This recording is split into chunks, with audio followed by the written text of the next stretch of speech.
جن کے پاس خدا کا پاک کلام ہے، جو اپنی اپنی بائبل مقدس ساتھ لے کر آئے ہیں، ان سے گزارش ہے کہ وہ میرے ساتھ سلیمان کی وائس کی کتاب،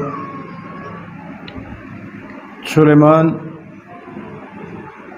کی کتاب جو وائس کے نام سے جانی جاتی ہے، اس کا 8واں باب اور 10ویں آیت نکالیں۔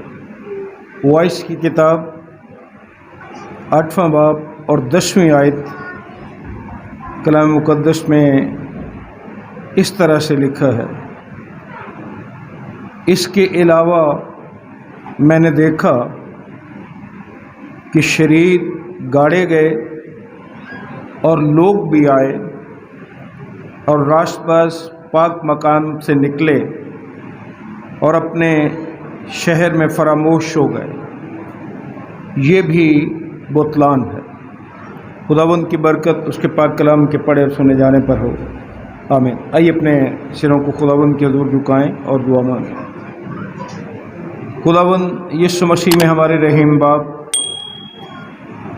ہم بڑی عاجزی، حلیمی اور فروتنی کے ساتھ یسوع مسیح کے عظیم اور قادر نام میں تیرے فضل کے تخت کے سامنے آتے ہیں، تیری شکر گزاری کرتے ہوئے تیری تمام نعمتوں، برکتوں، رحمتوں کے لیے، تیرے فضل اور پیار کے لیے، گزشتہ زندگی کی حفاظت کے لیے، رات بھر کی حفاظت کے لیے، آج کے اس خوبصورت دن کے لیے جس میں تیرے لوگ تیرے حضور اکٹھے ہیں کہ تیری عبادت و پرستش کریں۔ ہماری منت ہے خداوند کہ پوری دنیا میں جتنے لوگ جہاں کہیں بھی اکٹھے ہیں کہ تیری عبادت اور پرستش کریں، ان سبوں کے ساتھ ہو، ان مقامات کی حفاظت کر، اپنے لوگوں کی حفاظت کر، اپنا کرم کر کے تیرے خادموں کے وسیلے سے جو بھی تیرا پاک کلام لوگوں تک پہنچے وہ مؤثر ثابت ہو۔ اپنے تمام خادموں کو روح القدس کی معموری سے استعمال کر۔ تیرا ادنا خادم تیرے حضور حاضر ہے، اپنے تمام گناہوں کا اقرار کر کے، اپنی خطاؤں کو مانتے ہوئے اور اس بات کا بھی اقرار کرتے ہوئے کہ میرا علم اور عقل دونوں ناقص ہیں، تو اپنے کرم سے نواز، اپنا رحم کر، تاکہ پاک روح کی معموری سے خداوند تیرا کلام تیرے لوگوں تک پہنچے اور ہم سارے تیرے پاک کلام کے محض سننے یا سنانے والے نہیں، بلکہ اس پر عمل پیرا ہو کر تیرے لائق ٹھہریں اور ایک ایسی زندگی بسر کریں جو تجھے پسند آئے۔ تو اپنے وعدے کے مطابق یہاں موجود ہو اور اپنا کرم کر کے ہماری پوری توجہ تیری آواز کی طرف لگے۔ یسوع مسیح کے پیارے اور جلالی نام سے مانگتے ہیں، آمین۔ عزیزو، وائس سلیمان جو ہے یہ انسانی تاریخ کا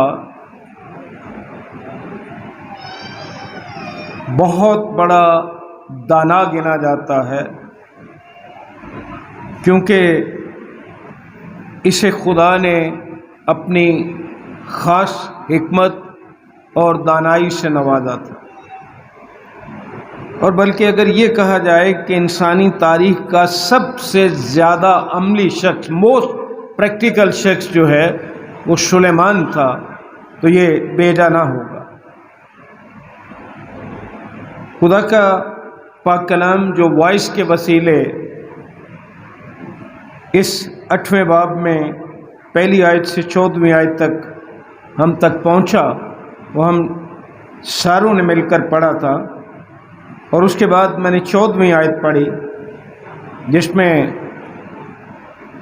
واضح طور سے لکھا ہے کہ میں نے دیکھا کہ شریر گاڑے گئے اور لوگ بھی آئے اور راست باز پاک مقام سے نکلے اور اپنے شہر میں فراموش ہو گئے۔ میں جب یہ پیغام تیار کر رہا تھا، ان آیات سے اور خاص طور سے اس 10ویں آیت سے محسوس ہوتا ہے کہ سلیمان کسی جنازے میں شریک ہوا اور سلیمان نہ صرف اس جنازے ہی میں شریک ہوا بلکہ اس مرنے والے شخص کی اس سے بڑی اچھی واقفیت تھی، یا یوں کہہ لیجئے کہ سلیمان اس مرنے والے شخص کو بہت اچھی طرح جانتا تھا، کیونکہ جانے بغیر تو ہم کسی کے جنازے میں شریک بھی نہیں نہ ہوتے، یا کئی دفعہ ہم کچھ لوگوں کو کم جانتے ہیں پھر بھی ان کے جنازے میں شریک ہو جاتے ہیں، لیکن سلیمان اس کے بارے شاید کافی جانتا تھا۔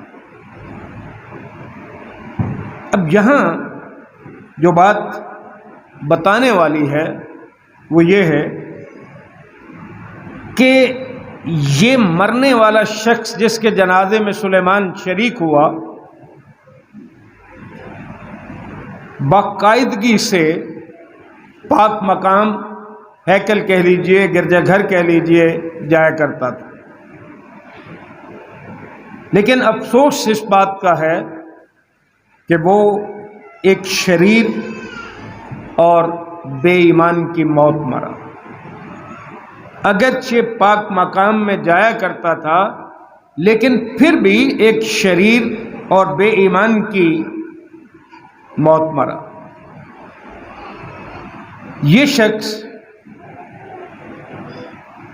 پاک مقام میں جایا ضرور کرتا تھا لیکن وہ خود کبھی پاک نہیں ہوا۔ پھر غور سے سنیں، یہ شخص جس کا ذکر سلیمان کر رہا ہے، ساری آیات یہ بتا رہی ہیں کہ یہ مرنے والا شخص پاک مقام میں جاتا ضرور تھا لیکن خود کبھی پاک نہیں ہوا۔ اور آج اگر ہم اپنی کلیسیاؤں میں، گرجا گھروں میں، برادریوں میں دیکھیں تو شاید بہت سے لوگوں کی حالت یہی ہوگی کہ وہ پاک مقام، گرجا گھر جاتے ضرور ہیں لیکن خود پاک نہیں ہوتے۔ وہ سلیمان جو ہے جب جنازے سے واپس آتا ہے اور ان تمام کو یاد کرتا ہے جو اس آدمی کے مانند تھے، وہ ان بہتیروں کے بارے سوچتا ہے جو اس مرنے والے شخص کے نقش قدم پر چل رہے تھے، تب وہ انہیں ایک آگاہی کا پیغام دیتا، اور وہی پیغام آج آپ سب کے سامنے رکھنا چاہتا ہوں کہ گرجا گھر جانے والے غیر تائب لوگ جنہوں نے توبہ نہیں کی، ان کے لیے خدا کا پیغام کیا ہے۔ دوسری آیت میں خدا کا بندہ سلیمان یہ کہتا ہے، میں تجھے صلاح دیتا ہوں۔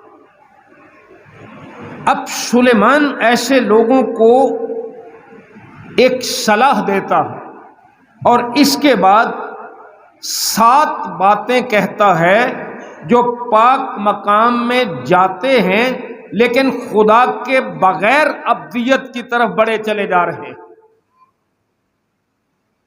وہ ان کو مشورہ دیتا ہے، ان کی حوصلہ افزائی کرتا ہے کہ وہ بیدار ہو جائیں، جاگ جائیں، اس سے پیشتر کہ بہت دیر ہو جائے۔ ملاحظہ کیجئے سلیمان کیا مشورہ دیتا ہے، کیا صلاح دیتا ہے۔ پہلی بات پہلی آیت میں لکھی ہے، احکام کو ماننا۔ یہاں لکھے ہے، دانش مند کے برابر کون ہے اور کسی بات کی تفسیر کرنا کون جانتا ہے۔ انسان کی حکمت اس کے چہرے کو روشن کرتی ہے اور اس کے چہرے کی سختی اس سے بدل جاتی ہے۔ اگر تو دانش مند ہے احکام کو ماننے کا مطلب یہ ہے کہ اگر تو دانش مند ہے تو خدا کے احکام کی فرما برداری کرے گا.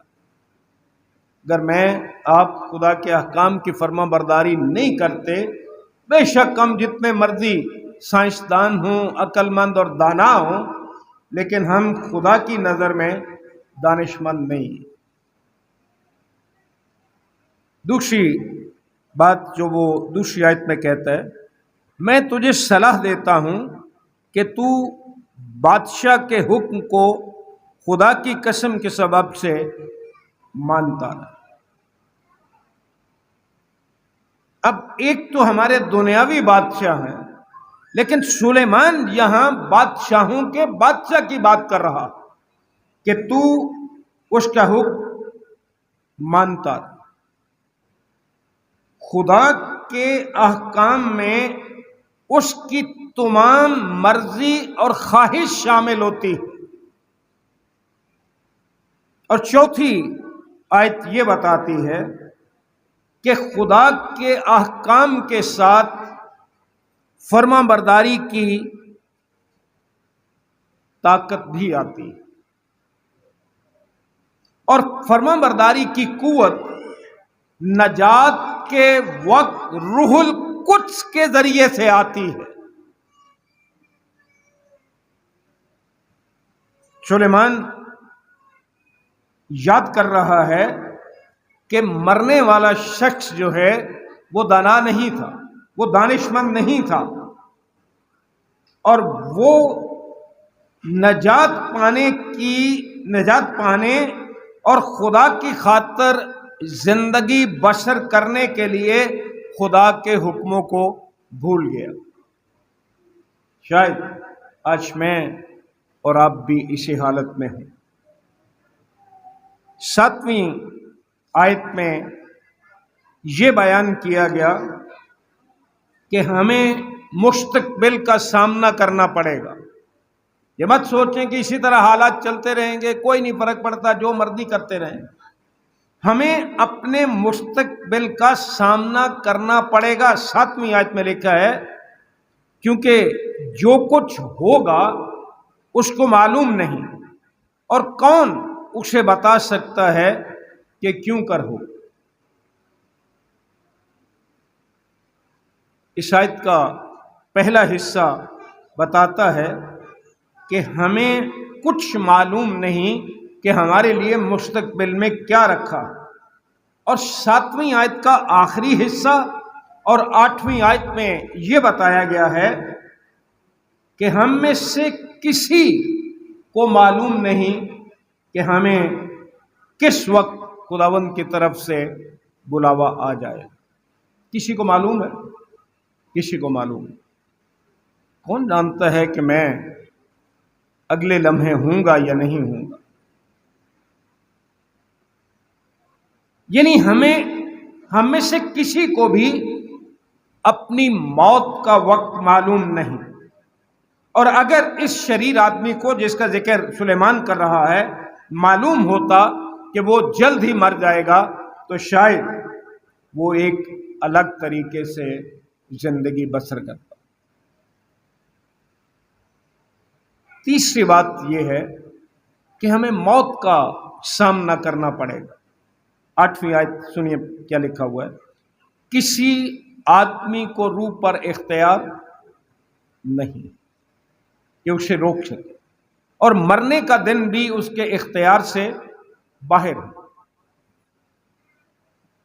جب سے آدم اور حوا نے گناہ کیا، جو خدا نے فرمایا تھا کہ جس روز تو نے یہ پھل کھایا تو مرا، ان کے گناہ کرنے کے وقت سے موت انسان پر وارد ہو گئی. اور اس کے بعد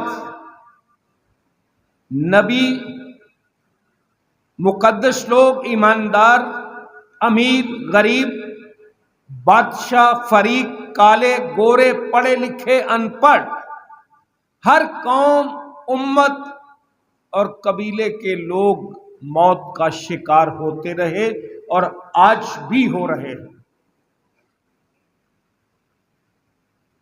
عزیز بھائیوں اور عزیز بہنوں،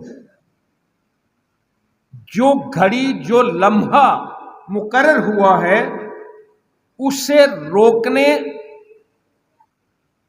کی کسی انسان میں طاقت نہیں۔ عبرانیوں کے خط کے 9ویں باب کی 27ویں آیت کے مطابق کلام مقدس فرماتا ہے ایک بار مرنا مقرر۔ اس کا مطلب یہ ہے کہ ہمیں اس سے فرار نہیں ہے، ہم اس سے بچ نہیں سکتے۔ بعض اوقات انسان اپنی ذمہ داریوں سے، خواہ اس کے دفتر میں ہو، کاروبار میں ہو، گھر میں ہو، کلیسیا میں ہو، ان سے تو اجتناب کر سکتا، ان سے بچ سکتا، طرح طرح کے بہانے لگا کے جی میں بیمار تھا، میں یہ تھا وہ تھا، یا مجھے وقت نہیں ملا۔ لیکن اور اس کے ساتھ بہت سے لوگ اپنے کاموں کا بدلہ پانے سے بچ سکتے ہیں، لیکن اگر یسوع مسیح کے دوبارہ آنے میں، کیونکہ ہمیں تو علم نہیں ہے اس گھڑی کا، دیر ہوتی ہے تو ہم میں سے کوئی ایک فرد بھی موت سے نہیں بچ سکتا۔ چوتھی بات جو 10ویں آیت میں بیان کی گئی ہے کہ ایک ایسی زندگی ہے جس سے اجتناب کیا جا سکتا تھا، جس سے بچا جا سکتا تھا۔ مثال کے طور پر اگر میں جھوٹ بولتا ہوں تو میں جھوٹ نہیں بھی بول سکتا۔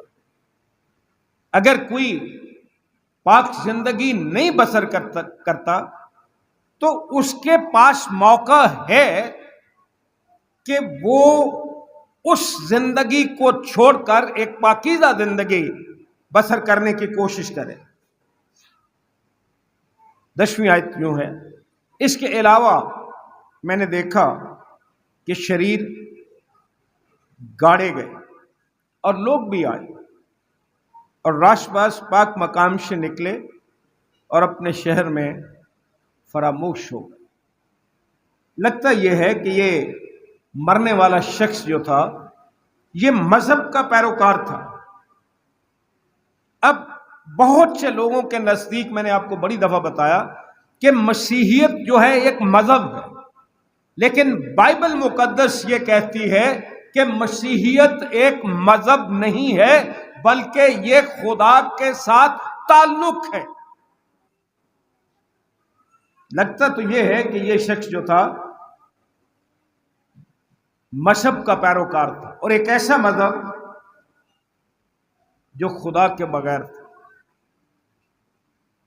اسی لیے تو مسیحیت مذہب نہیں ہے، مذہب تو بت پرستوں کے بھی ہیں، مذہب تو لاخدا لوگوں کے بھی ہیں، لیکن مسیحیت میں ہم مسیحی جو ہیں جب تک ہمارا خدا کے ساتھ تعلق نہیں ہے ہم مسیحی نہیں ہیں۔ مذہب کو پیروکار کو کیا کرنا ہے، مذہب کو کیا کرنا ہے؟ جب تک خدا کے ساتھ تعلق ہی نہ ہو کچھ فائدہ نہیں۔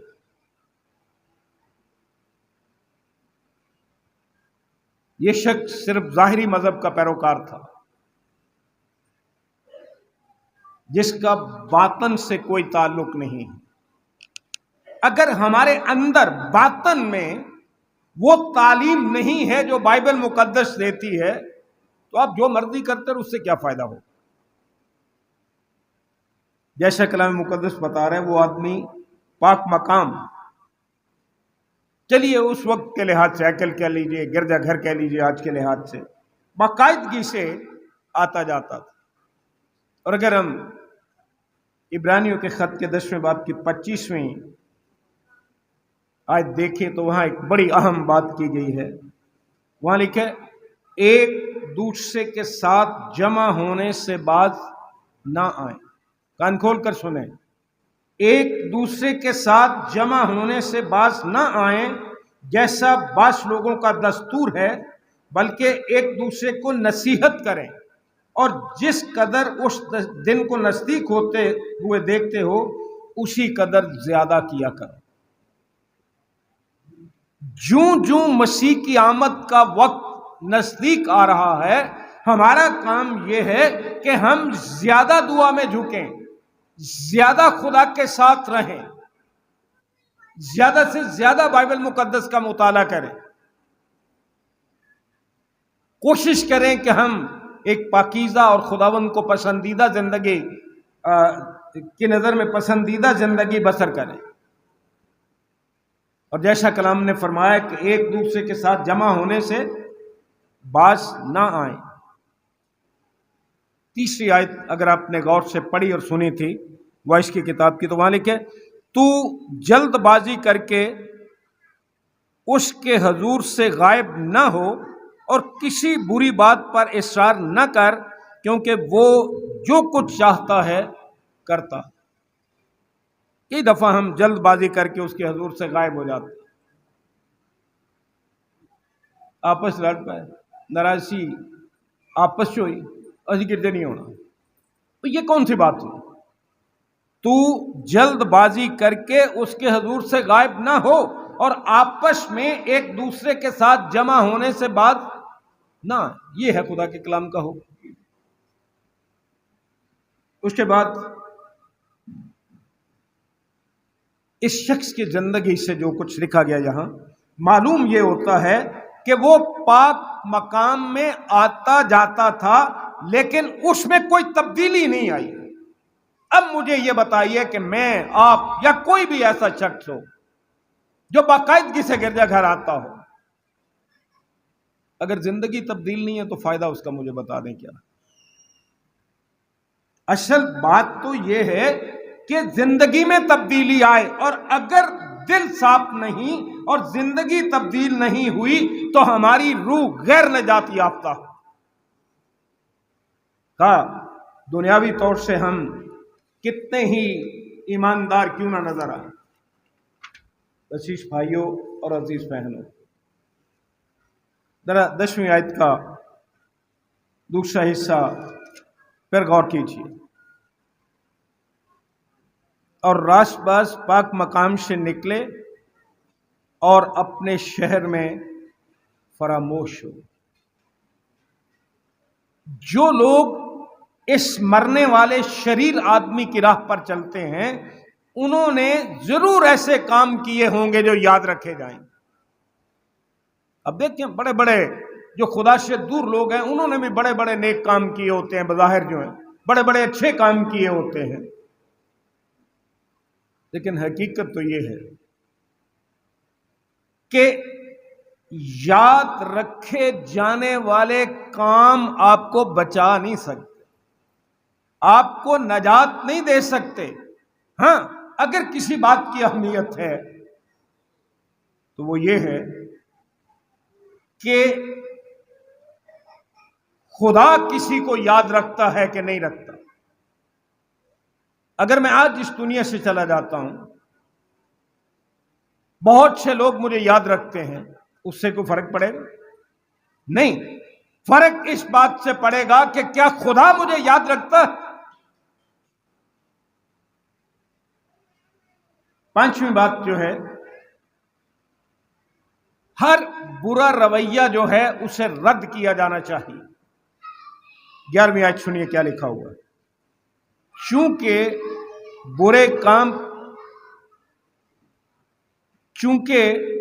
برے کام پر سزا کا حکم فوراً نہیں دیا جاتا۔ بعض اوقات ہم سمجھتے ہیں کہ جی میں گناہ کیتا، کیڑی مینوں سزا مل گئی ہے۔ ایسی سوچ رکھنے والے یہ سن لیں، چونکہ برے کام پر سزا کا حکم فوراً نہیں دیا جاتا، اس لیے بنی آدم کا دل ان میں بدی پر بشدت مائل۔ لوگ دیکھتے ہیں جی کیڑی کو سزا مل گئی ہے مینوں، اور فلانے نیا کیتا انہوں کی ہو گیا، اس بات سے وہ گناہ سے باز نہیں آتا۔ چونکہ خدا اپنے رحم اور اپنی شفقت کے سبب گناہ کی سزا اسی وقت نہیں دیتا جس وقت وہ گناہ کیا جاتا۔ اس لیے بہت سے لوگ اس غلط فہمی کا شکار ہیں کہ گنہگار خدا کے رحم کا غلط مطلب لے سکتا۔ بار بار گناہ کرنا اور کہنا کہ خدا نے مجھے سزا نہیں دی، یا کسی کی عمر طویل ہونا، لمبی عمر ہونا، اور یہ سمجھنا کہ جی یہ خدا کی برکت ہے، ایسی بات بھی نہیں ہے۔ بعض اوقات خدا ہمیں اسی وقت سزا نہیں دیتا، جس طرح پرانے عہد نامے میں بعض مثالوں سے ہم دیکھتے ہیں۔ کئی دفعہ ایک شخص جو ایماندار ہے وہ زیادہ عمر نہیں پاتا، اس کے مقابلے میں بے ایمان لمبی عمر پاتا ہے، تو اس کا یہ مطلب نہیں ہے کہ وہ خدا کی نظر میں پسندیدہ ہے۔ ایک پہلو یہ بھی ہے کہ شاید اس کے گناہ ابھی پورے نہیں ہوئے، یہ بھی کلام مقدس میں لکھا۔ 100 مرتبہ گناہ کرنے کا مطلب یہ نہیں کہ خدا دیکھ نہیں رہا یا اس کو پرواہ نہیں ہے کہ ہم کیا کر رہے ہیں۔ اور اسی آیت کا دوسرا حصہ بتاتا ہے کہ خدا کی طرف سے عارضی یا وقتی برکات کا مطلب اس بات کا نشان نہیں کہ خدا بار بار گناہ کی اجازت دے رہا ہے، یہ بات نہیں ہوتی۔ ہو سکتا ہے کہ شریر راست باز سے زیادہ دیر تک جیتا رہے، لیکن اس کا مطلب یہ نہیں ہوتا کہ خدا شریر سے خوش ہے۔ چھٹی بات 12ویں اور 13ویں آیت میں ہے، لکھا ہے اگرچہ گنہگار 100 بار برائی کرے، جیسا میں نے کہا کہ 100 بار گناہ کرنے کا مطلب یہ نہیں، اگرچہ گنہگار 100 بار برائی کرے اور اس کی عمر دراز ہو، تو بھی میں یقیناً جانتا ہوں کہ ان ہی کا بھلا ہوگا جو خدا ترس۔ کوئی جتنی مرضی عمر لمبی پالے، بھلا کن کا ہوگا؟ خدا کی نظر میں پسندیدہ کون ہوں گے؟ جو خدا ترس ہیں اور اس کے حضور کانپتے۔ اپنے اپنے اندر جھانکیے، میں بھی جھانکتا ہوں کہ ہم کتنا کو خدا کے حضور کانپتے ہیں، کتنا ہمیں خدا کا ڈر۔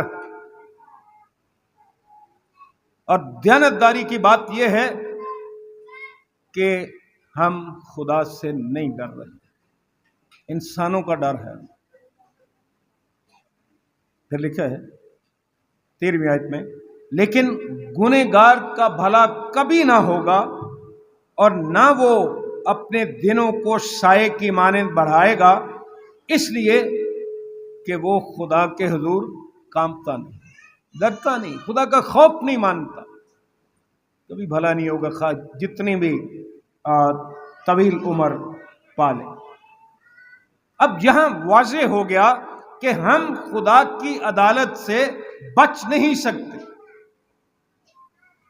شریر آدمی باقاعدگی سے پاک مکان میں، گرجا گھر میں جاتا رہا، 100 بار گناہ کیا ہوگا، سوچتا ہوگا کہ مجھے کون سی کوئی خدا فوراً سزا دے رہا، کوئی فکر کی بات۔ پھر جب وہ مرا تو اسے معلوم ہوا کہ وہ تو خدا کو ملنے کے لیے تیار ہی نہیں تھا۔ عزیز بھائی اور عزیز بہن، کیا خوش نصیب وہ لوگ ہیں جو ہمیشہ خدا سے ملنے کو تیار رہتے ہیں۔ جب بھی ان کا وقت آئے، جب بھی وہ گھڑی یا لمحہ آئے، وہ خوشی کے ساتھ خداوند سے ملے۔ 7ویں اور آخری بات 5ویں اور 6ٹھی آیت پڑھ کے دیکھیے کیا لکھا ہے۔ لکھا ہے جو کوئی حکم مانتا ہے برائی کو نہ دیکھے گا، اور دانش مند کا دل موقع اور انصاف کو سمجھتا ہے، اس لیے کہ ہر امر کا موقع اور قاعدہ، لیکن انسان کی مصیبت اس پر بھاری ہے۔ دانش مند وہ ہوتا ہے جو موقع پائے اور اس سے بھرپور فائدہ اٹھائے۔ جو موقع، جو وقت خدا نے ہمیں دیا ہے توبہ کا اس زندگی میں،